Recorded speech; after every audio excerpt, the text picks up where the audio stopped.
Welcome to my channel Telangana Keerthi. ఎలా ఉన్నారు? నేనైతే చాలా బాగున్నా.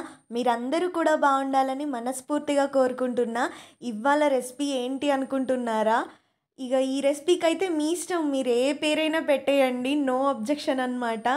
ఎందుకంటే నాకు కూడా తెలీదు చేసే వరకు ఇది ఏం రెసిపీయో కూడా. ఎప్పుడో చికెన్ కర్రీ ఆర్ ఫ్రై తిని బోర్ కొట్టేసింది, అందుకే ఇట్లా కొత్తగా ట్రై చేద్దామని ట్రై చేసిన. ఇక ముందే చెప్పేసిన మా బావకి ఇవాళ అయితే నేను స్పెషల్గా చేద్దాం అనుకుంటున్నా, అది ఎట్లొచ్చినా నువ్వు తినేయాలి, ఏం అనొద్దు అని చెప్పేసి. కాకపోతే లోపల కొంచెం భయంగానే చేసిన, ఎందుకంటే మళ్ళీ కుదరకపోతే ఏమంటాడో, తింటాడో తినడో అని చెప్పేసి. కానీ ఫైనల్ రియాక్షన్ చూడండి, అల్టిమేట్ ఉంటుంది.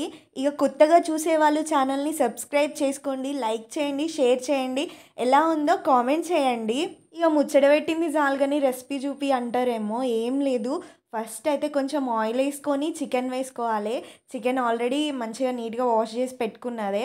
తర్వాత అందులో పచ్చిమిర్చి, ఉల్లిపాయలు, కారం, ఉప్పు, పసుపు, అల్లం వెల్లుల్లి పేస్ట్, గరం మసాలా వేసుకొని మంచిగా కలుపుకొని పక్కన పెట్టేసుకోవాలి.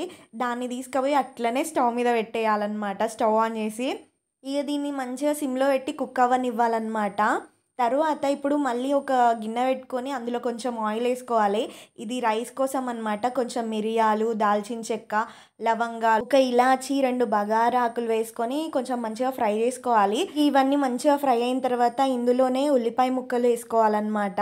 బగారాలోకి ఉల్లిపాయలు ఎవరైనా ఇట్లా కట్ చేస్తారా అండి? మా బావ చూడండి ఇట్లా కట్ చేసిండు, ఉల్లిపాయలు కట్ చేయమంటే. అట్లా ఉంటుంది మా ఆయనతోనే. ఇక తర్వాత ఇందులో కొంచెం అల్లం వెల్లుల్లి పేస్ట్ వేసుకొని మంచిగా ఫ్రై చేసుకోవాలి, ఇది ఫ్లేవర్ కోసం. ఇక ఇవన్నీ మంచిగా ఫ్రై అయిన తర్వాత వాటర్ ఎక్కువనే పోసుకోవాలి, ఎందుకంటే మనం రైస్ తీస్తాం కదా సపరేట్గా, అందుకోసమని కొంచెం వాటర్ ఎక్కువ పోసుకోవాలి. ఇందులోనే కొంచెం సాల్ట్ వేసుకోవాలి. ఇక ఇవన్నీ మంచిగా బాయిల్ అయిన తర్వాత ఇందులో రైస్ వేసుకోవాలి. ఆ క్లిప్ మిస్ అయింది. ఇక ఇక్కడ చికెన్ అయితే మంచిగా కుక్ అయిందనమాట. ఇక దీన్ని మళ్ళీ ఒకసారి కలిపి మూత పెట్టుకొని ఒక 5 minutes కుక్ చేయాలి. ఇక తర్వాత దీన్ని మళ్ళీ ఒకసారి మిక్స్ చేయాలి, మంచిగా ప్రాపర్గా మిక్స్ చేసిన తర్వాత ఇందులో మనం బాయిల్ చేసి పెట్టుకున్న రైస్ ఉన్నది కదా, దాన్ని తీసుకొని లేయర్స్గా మంచిగా వేసుకోవాలన్నమాట.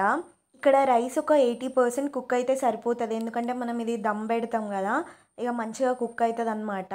నేనేం ప్రొఫెషనల్ చెఫ్ కాదు, ఇది గుర్తుపెట్టుకోండి, ఎందుకంటే నేను ఇంట్లో వంట చేసిందే మీకు షేర్ చేస్తున్నా అంతే.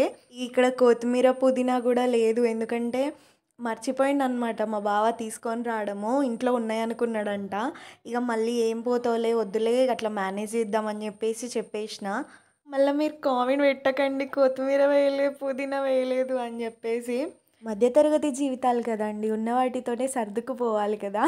ఇక ఇక్కడైతే మన బిర్యానీనా లేకపోతే ఇది పులావా ఏమో నాకైతే తెలీదు, పేరు మీరే కన్ఫర్మ్ చేయాలి. రెడీ అయింది చూడండి, ఎంత మంచిగా వచ్చిందో. కానీ స్మెల్ అయితే సూపర్ అంటే సూపర్ వచ్చిందనమాట. నాకైతే మస్తు టెంప్టింగ్ ఉన్నది.